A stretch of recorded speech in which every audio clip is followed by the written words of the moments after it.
Bismillahirrahmanirrahim. Assalamualaikum warahmatullahi wabarakatuh. Alhamdulillah wassalatu wassalamu ala Rasulillah wa ala alihi wa sahbihi wa mawalah wa la hawla wa la quwata illa billahi wa ba'du. Alhamdulillah, di pagi hari ini dengan izin Allah Subhanahu wa taala kita bisa melaksanakan salat subuh berjamaah. Kemudian kita bisa duduk untuk bertalabul ilmi. Tentu ini sebuah nikmat yang besar dari Allah Subhanahu wa taala. Kita masih bisa untuk melaksanakan kewajiban, kemudian juga bertalabul ilmi.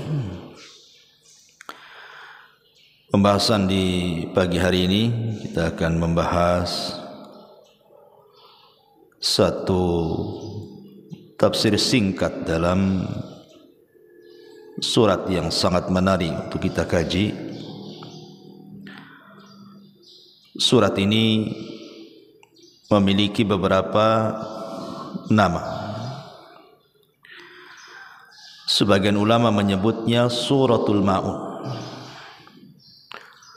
sebagiannya menyebut Suratul Din,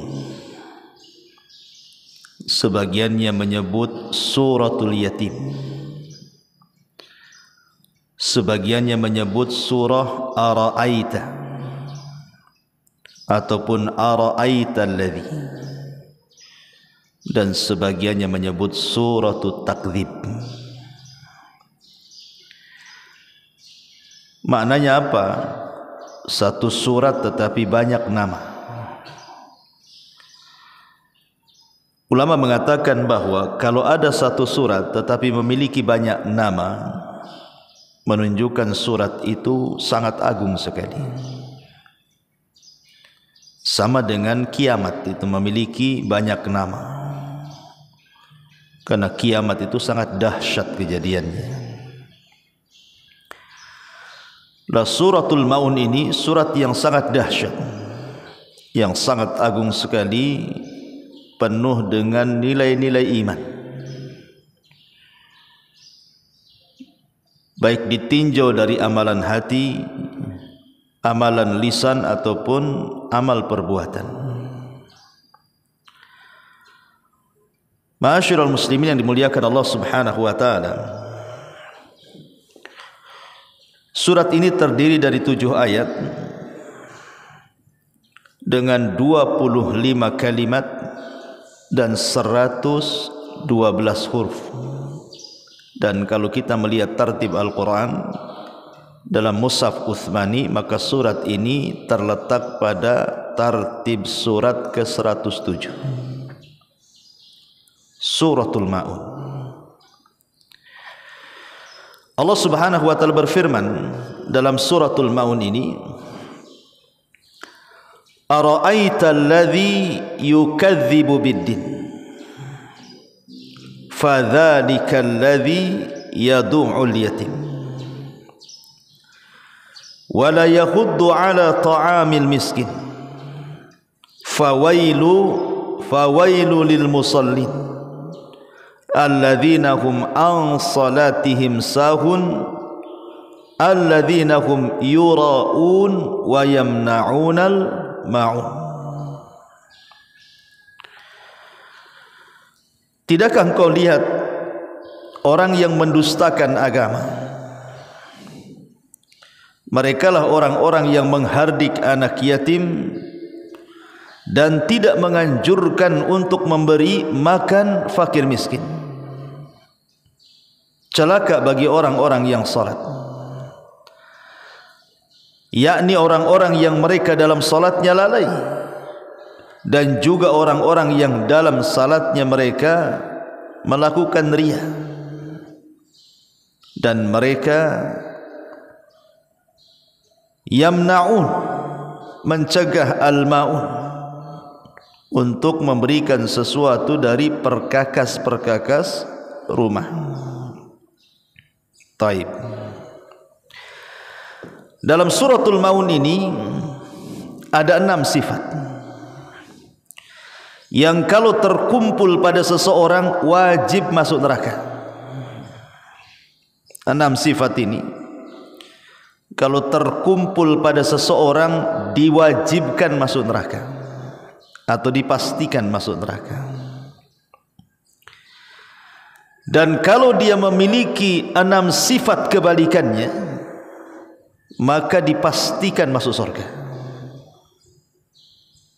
Di dalam suratul Maun ini, kalau terkumpul 6 sifat ini dipastikan masuk neraka, tapi kalau dia memiliki sifat kebalikannya, maka dipastikan masuk surga. Apa 6 sifat ini? Dan apa 6 sifat kebalikannya? Yang pertama, mukadzibu biddin, orang-orang yang mendustakan agama. Yang kedua, yadu'ul yatim, orang-orang yang menghardik anak yatim. Yang ketiga, la yakhuddu ala ta'amil miskin, tidak mengarahkan orang-orang untuk membantu fakir miskin. Yang keempat, alladzina hum an salatihim sahun, orang-orang yang lalai dalam salatnya. Yang kelima, alladzina hum yura'un, orang-orang yang riya, yang ingin dipuji manusia. Dan yang terakhir, wa yamna'unal ma'un, orang yang mencegah, tidak memberikan perkakas-perkakas dapur atau perkakas rumah kepada orang yang meminjamnya dari tetangganya. Siapa yang terkumpul 6 sifat ini dipastikan masuk neraka. Kita lihat sifat kebalikannya. Yang pertama, musaddiqu biddin, orang yang membenarkan agama.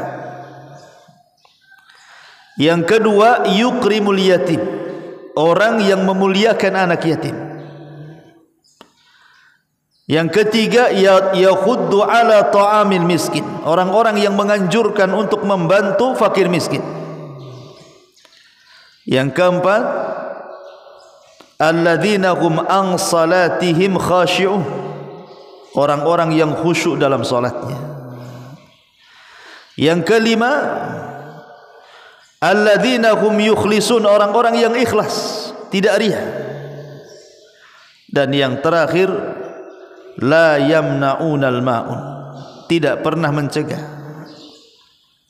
Kalau ada tetangga meminjam sesuatu, maka dia akan memberikannya.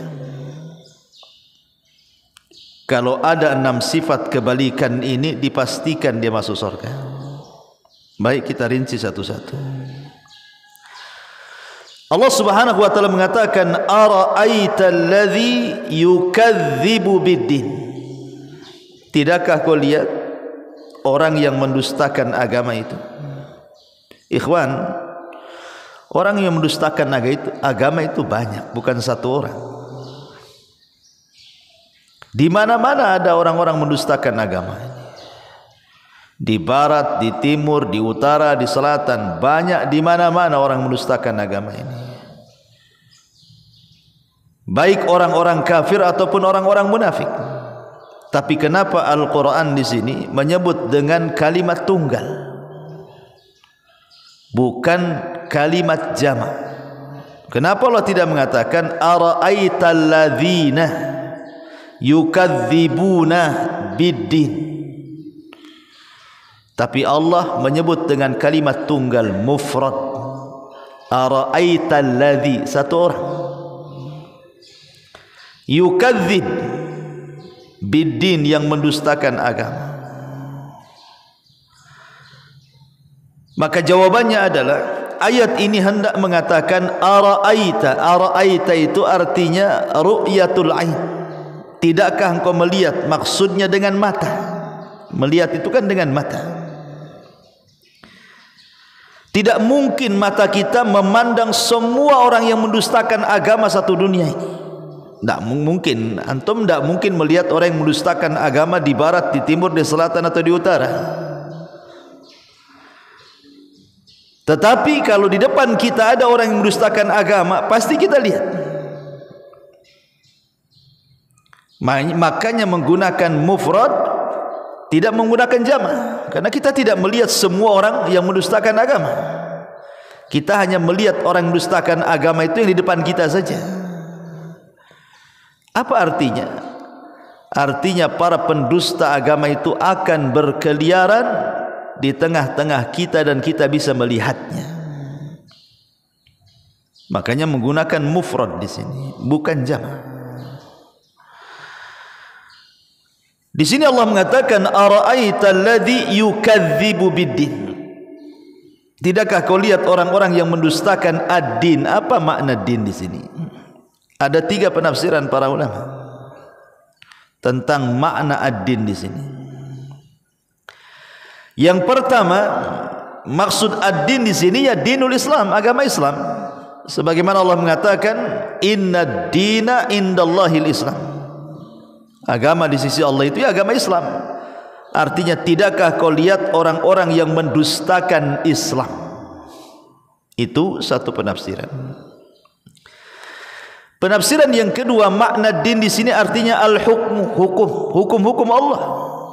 Sebagaimana Allah mengatakan, "Fama yukadzibuka ba'du biddin, alaysallahu bi ahkamil hakimin." Maka dalam ayat "Fama yukadzibuka ba'du biddin", din di sini dalam surah At-Tin ini maksudnya al-hukmu, hukum. Maknanya, tidakkah kau lihat orang-orang yang mendustakan hukum-hukum Allah? Ini penafsiran yang kedua. Penafsiran yang ketiga, maksudnya din di sini artinya al-jaza, balasan dari Allah setelah kematian. Bahwa di sana ada hari kebangkitan, di sana ada hisab, di sana ada timbangan, di sana ada macam-macam peristiwa setelah kematian, termasuk ada sorga dan neraka. Itulah makna maliki yaumiddin. Maliki yaumiddin. Din di sini artinya dalam surah Al-Fatihah maksudnya al-jaza. Maknanya, tidakkah kau melihat orang-orang yang mendustakan balasan kelak di akhirat? Inilah makna din di dalam ayat ini. Tiga-tiganya benar.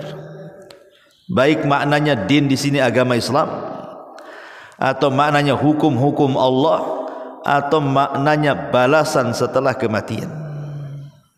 Siapapun yang mengingkari 3 perkara ini, kufur dia. Bisa kufur.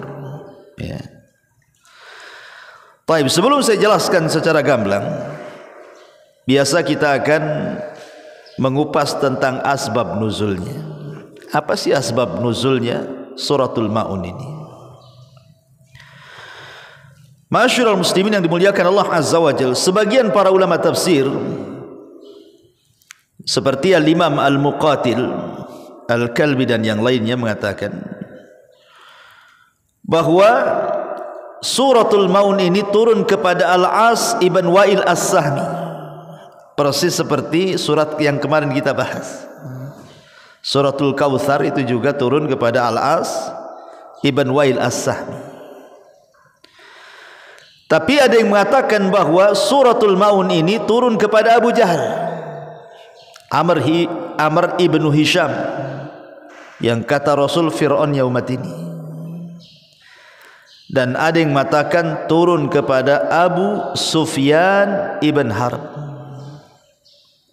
Jadi Abu Sufyan itu saking kayanya, setiap minggu sekali di hari Jumat itu suka menyembelih seekor unta. Coba, mana ada orang kaya zaman sekarang seminggu sekali, jangan unta lah, kambing seminggu sekali loh ya. Ini Abi Sufyan seminggu sekali nyembelih seekor unta. Bukan untuk disedekahkan kepada fuqara wal masakin, bukan. Dia hanya mengundang teman-teman sejawat dia saja. Orang-orang kaya saja yang diundang itu. Jadi ketika dia menyembelih unta, Abi Sufyan ini, datang anak yatim telanjang, tidak pakai baju, memegang perutnya karena kelaparan. Kemudian mendatangi Abi Sufyan dan meminta sepotong daging unta yang disembelih Abi Sufyan itu, hanya untuk sesuap makanan saja. Tapi Abi Sufyan marah, diambilnya tongkat, kemudian didorongnya anak yatim itu sampai jatuh, kemudian menangis, kemudian lari ketakutan. Dari sini Allah turunkan, ara'aita alladhi yukadzibu biddin, fadzalika alladhi yad'ul yatim.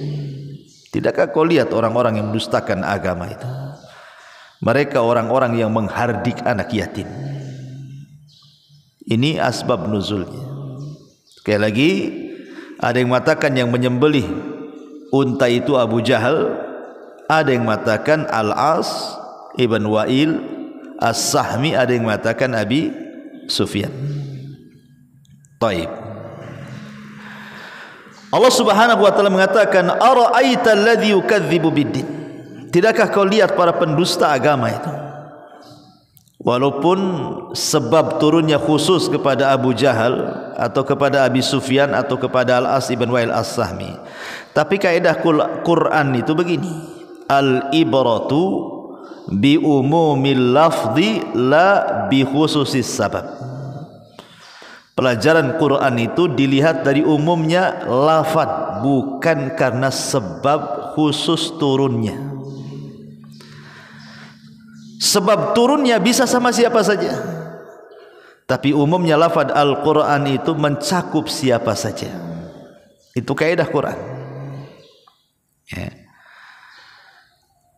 Lah kenapa kemudian orang-orang kafir seperti Abu Jahal, Abi Sufyan, Al-As Ibn Wa'il As-Sahmi atau yang lainnya dari musuh-musuh dakwah di zaman Nabi, mereka sulit untuk masuk Islam dan cenderung menjadi para pendusta agama? Rahasianya cuma satu, karena dalam hati mereka tidak ada rahmat kasih sayang. Kalau seandainya orang-orang tua, para pembesar-pembesar Quraisy itu, mereka memiliki sedikit saja kasih sayang dalam hati mereka, boleh jadi kasih sayang itu pembuka hidayah bagi mereka. Tapi mereka tidak memiliki rasa kasih sayang. Buktinya mereka menghardik anak yatim. Mereka tidak menganjurkan membantu fuqara wal masakin. Karena dua perkara ini yang menunjukkan kelembutan hati. Ketika sudah hilang kelembutan hatinya, hilang pula kasih sayang dalam hatinya. Ketika hilang kasih sayang pada hatinya, tertutuplah hidayah baginya. Makanya orang-orang kafir itu susah masuk Islam. Pembahasan kemarin surah Al-Kautsar, lihat Al-As Ibn Wa'il As-Sahmi tidak punya kasih sayang, ketika meninggal anaknya Nabi malah dicelah. Da'uhu fa innahu abtar, biarkan Muhammad, dia sudah abtar, terputus tuh nasabnya, enggak usah disebut-sebut. Itulah yang menjadikan orang-orang Quraisy itu sulit masuk Islam, karena tidak ada rahmat dalam hatinya. Allah katakan orang-orang kafir Mekah itu asyaddu kufran wa nifaqa. Di antara mereka ada yang keras permusuhannya dan kekufurannya serta kemunafikannya. Ma'asyiral muslimin yang dimuliakan Allah Azza wa Jalla, ara'aita alladhi yukadzibu biddin. Tidakkah kau lihat para pendusta agama Islam, para pendusta balasan-balasan setelah kematian, atau para pendusta hukum-hukum Allah di sini? Mereka adalah orang-orang yang yadu'ul yatim. Dari sini kita tahu apa hubung kait menghardik anak yatim dengan pendusta agama. Apa hubung kaitnya di sini? Karena kalau dia itu musaddiqu biddin, membenarkan agama, mengikuti ajaran Islam, meyakini ada balasan setelah kematian, yakin dengan hukum-hukum Allah, tidak mungkin dia menghardik anak yatim. Mustahil. Orang yang tahu agama tidak mungkin menghardik anak yatim. Hanya orang-orang yang mendustakan agama saja yang tidak ada rahmat dalam hatinya sehingga dia menghardik anak yatim. Kalau orang tahu agama, mustahil anak yatim dihardik. Kemudian yang kedua, wala yakhuddu ala tu'amil miskin. Orang-orang yang tahu agama mustahil membiarkan anak-anak miskin atau orang-orang miskin itu kelaparan. Pasti akan dibantunya. Hanya para pendusta agama yang tidak pernah melihat anak yatim dan juga fakir miskin. Itu hubung kait kenapa di sini poin kedua dan ketiga itu ada hubung kait dengan poin pertama. Ketika orang itu menghardik anak yatim dan tidak membantu fakir miskin, ya wajar karena mereka mendustakan agama. Kalau mereka tidak mendustakan agama, tidak mungkin menghardik anak yatim, tidak mungkin juga membiarkan fakir miskin. Kemudian setelahnya Allah mengatakan, fawailul lil musallin alladzina hum an salatihim sahun alladzina hum yuraun. Lalu apa kaitan orang yang salat lalai dengan orang yang salatnya riya? Hubung kaitnya dengan orang yang menghardik anak yatim dan orang yang tidak menganjurkan memberi makan fuqara wal masakin. Apa hubung kaitnya? Kok berpindah dari menghardik anak yatim, tidak memberi fakir miskin, hubung kaitnya dengan solat? Apa hubungannya? Kata para ulama tafsir, karena apabila seseorang itu membenarkan agama, kemudian lembut hatinya, maka dia akan khusyuk solatnya. Kalau orang punya kelembutan dalam hati, pasti dia akan khusyuk solatnya, dan dia tidak mungkin riya. Maksudnya begini ikhwan, kalau antum sayang dengan anak-anak yatim, maka itu yang menyebabkan kelembutan hati. Kata Rasul, kalau hatimu keras, usaplah kepala anak yatim itu, maka akan lembut hatimu. Kemudian kalau kita sayang dengan fuqara wal masakin, maka kita akan merasakan betapa sayangnya kita kepada mereka, kasihan mereka. Timbullah rasa kasihan, kelembutan hati, rahmat muncul dalam hati kita. Ketika itu yang ada dalam hati kita, maka ketika anda salat pasti khusyuk. Karena orang yang tidak khusyuk itu yang keras hati. Dan orang-orang yang riya itu karena hatinya tidak pernah ikhlas. Kenapa tidak ikhlas? Karena ada kelembutan dalam hatinya. Makanya kalau ingin salatnya khusyuk, salatnya ikhlas, sebelum salat itu kasih makan fuqara wal masakin, usap kepala anak yatim, kemudian salat. Saya pastikan salat anda khusyuk. Kalau ingin salat khusyuk, kalau ada orang yang mengatakan, Ustaz, saya kok nggak pernah khusyuk salat saya, cari anak yatim, usap kepalanya. Jangan diusap saja, nggak mau, kasih amplop juga. Ya, kasih duit baru mau dia. Dia diusap-usap nggak mau, lari lah dia. Kemudian cari anak orang-orang miskin, sedekahi mereka. Kalau kita sudah merasa lezat dengan perkara itu, pasti akan ke bawah ke salat, pasti itu. Karena Allah yang mengatakan di dalam surah Al-Maun ini. Kemudian dampaknya ke yang terakhir, wa yamnaunal maun. Kalau orang sudah mendustakan agama, tidak sayang dengan anak yatim, tidak sayang dengan fuqara wal masakin, salat pula sudah malas-malas, kemudian dia suka riya, dampaknya menjadi abkhalun nas, sebakhil-bakhil manusia. Pasti akan menjadi orang paling bakhil di dunia. Apa bakhilnya? Sampai dipinjam sendok, garpu aja tidak dikasih sama dia. Ada tetangga pinjam periuk gitu ya, pinjam panci, pinjam gas, apalah alat dapur tuh, bilang nggak ada kepake semua. Padahal nggak ada yang dipakai itu kan. Bakhil, sebakhil-bakhilnya orang tuh. Jadi sebakhil-bakhilnya orang tuh kalau ada tetangga pinjam sesuatu antum tidak kasih, bakhil antum. Dan itu bermula dari awal tadi karena sudah mulai mendustakan agama, nggak yakin dengan agama, nggak yakin bahwa kalau minjamkan sesuatu ada balasan di akhirat. Ya. Pasti ujung-ujungnya seperti ini. Baik, kita rinci satu persatu.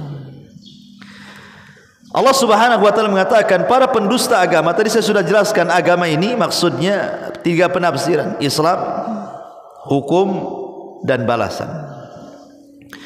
Karena Allah mengatakan alladzina yadu'ul yatim, orang-orang yang menghardik anak yatim. Siapa anak yatim ini?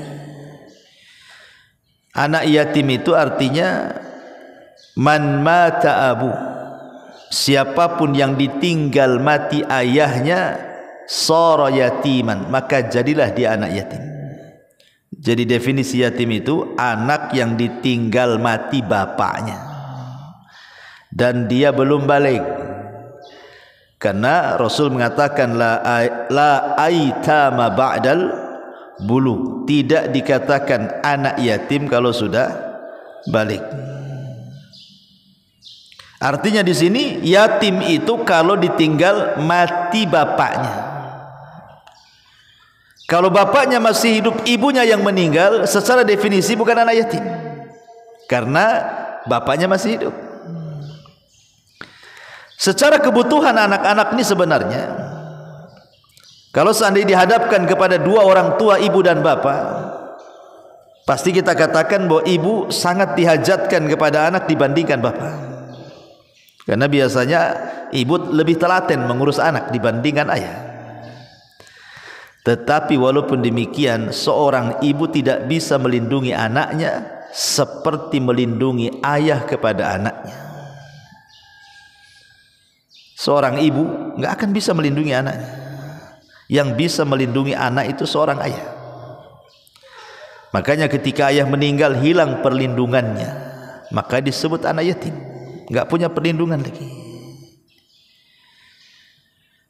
Karena rata-rata seorang anak berbangga bukan dengan ibunya, dia terkadang sombong dengan bapaknya.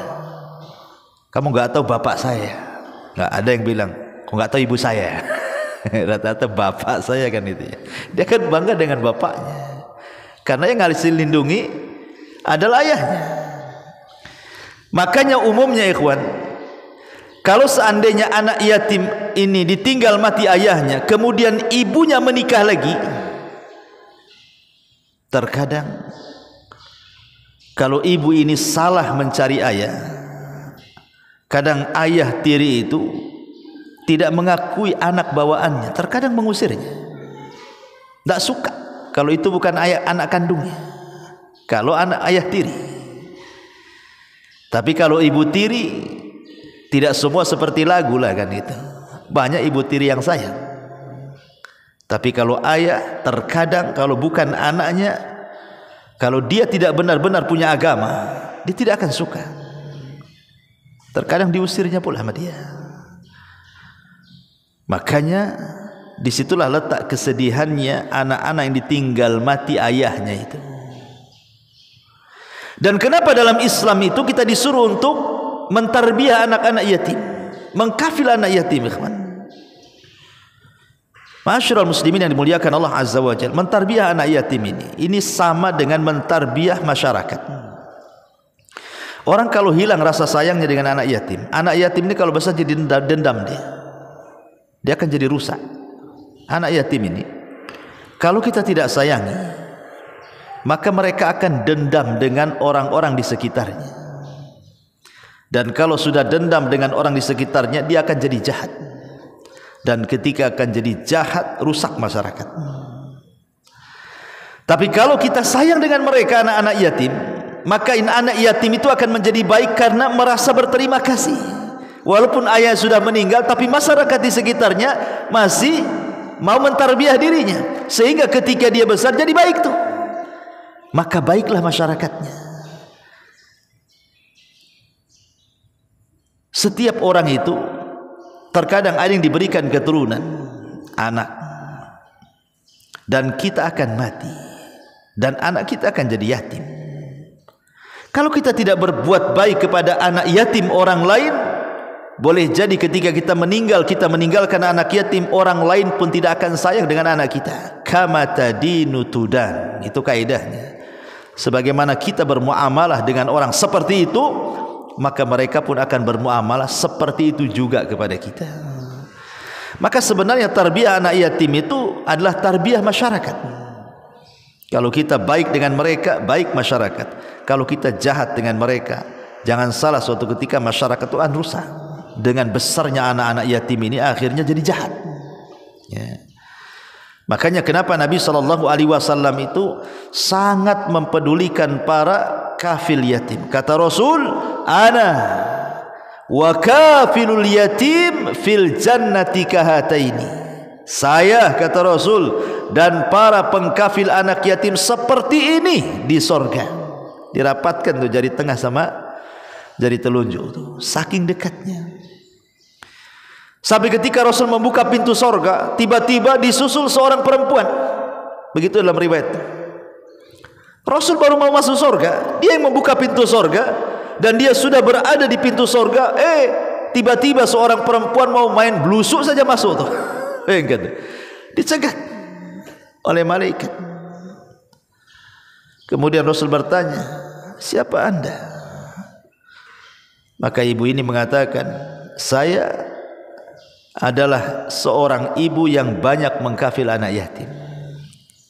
Sampai-sampai mau masuk surga bareng-bareng sama Nabi itu. Di pintu surga mau masuk tuh. Ya. Begitulah keistimewaan para pengkafil anak yatim. Dan Nabi SAW seorang yatim. Dan dia adalah bapak bagi para aitam, para anak-anak yatim. Dan Rasul membuktikan bagaimana mengkafil anak yatim. Dengan apa? Dengan menikahi seorang sahabiah, Ummu Salamah. Ummu Salamah ini anaknya kecil-kecil, anak yatim. Ayahnya Abu Salamah meninggal dunia di peperangan.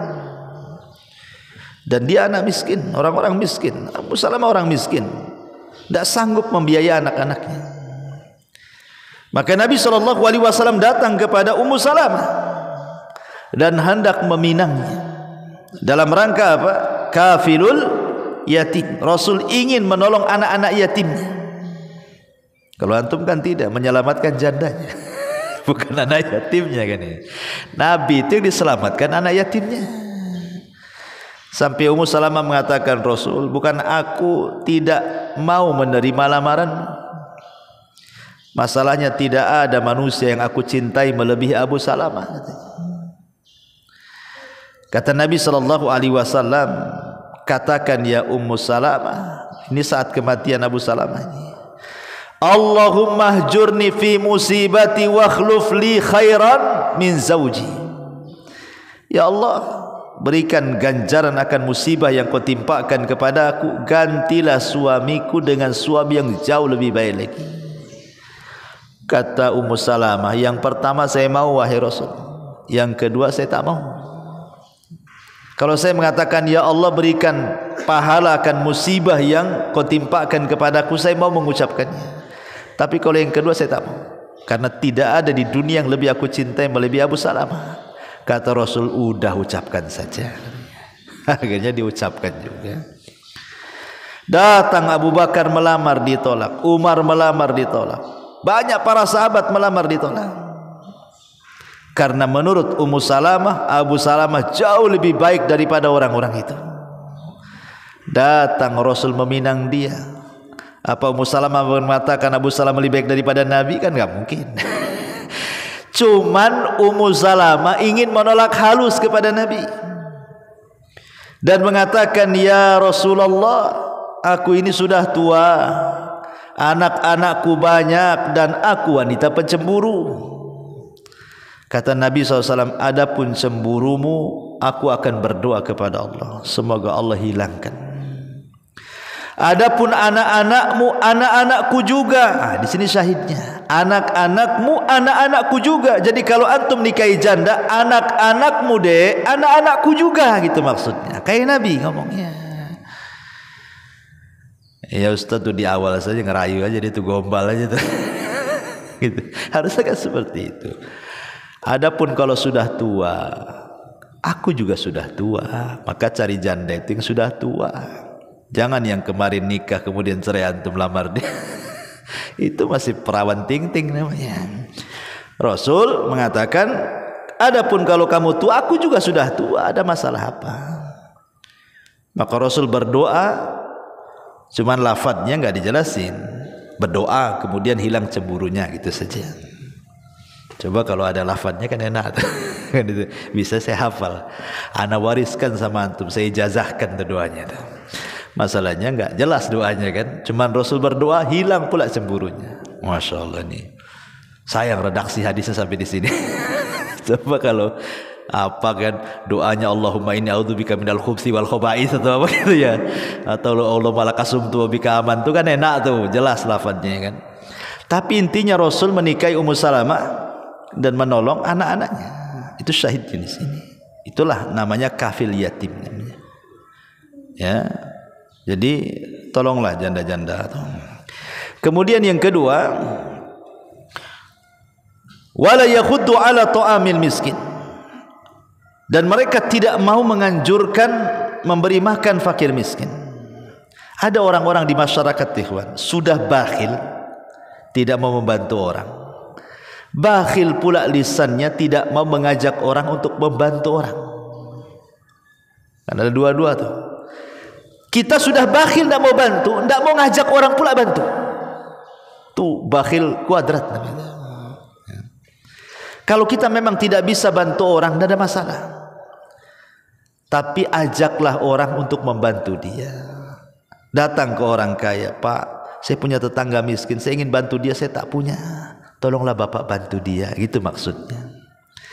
Karena terkadang kalau kita membantu pribadi kepada orang miskin, terkadang tidak lebih baik daripada kita ngajak orang untuk membantu dia. Berapalah kemampuan antum membantu dia? Sekali dua kali. Tapi kalau kita ngajak orang ramai, bisa saja bantuannya jauh lebih besar dan lebih terus-terusan dibandingkan kita membantu satu kali dua kali. Makanya di sini lafadznya wala yahuddu ala ta'amil miskin. Mereka tidak menganjurkan orang lain untuk membantu fakir miskin karena kebakhilan pada dirinya. Kadang ada orang itu yang satu miskin, ya. Tapi yang satu miskin ini punya izzah, dia nggak mau minta. Diberi pun tidak mau, tetap dia mau kerja. Tapi dia ingin membantu miskin yang lainnya, tapi tidak bisa karena sama-sama miskin. Kalau kita sudah miskin, tidak bisa membantu orang miskin, cari orang kaya. Pak, tolonglah sini punya tetangga, dia susah kali, bantu dia. Ya. Tapi jangan bilang, tapi saya juga miskin Pak, tolong bantu. Jangan begitu, cukup dia saja ya. Ya itu udah namanya satu gayung 2-3 pulau terlewati namanya tuh. Selesailah urusan kan. Alasannya tetangga rupanya untuk dirinya kan itu. Atau sudah kong kali Kang, saya carikan musinin ya, tapi berapa persen kasih nanti. Itu lain lagi itu, bisnis terselubung itu. Ya. Ma'asyiral muslimin yang dimuliakan Allah Azza wa Jalla. Kemudian setelah itu fawailul lil musallin alladzina hum an salatihim sahun. Celaka orang-orang yang salat yang mereka lalai dalam salatnya. Apa makna di sini? Ada yang mengatakan lalai, tidak mempelajari hukum-hukumnya. Yang penting salat, lihat orang salat ikut salat.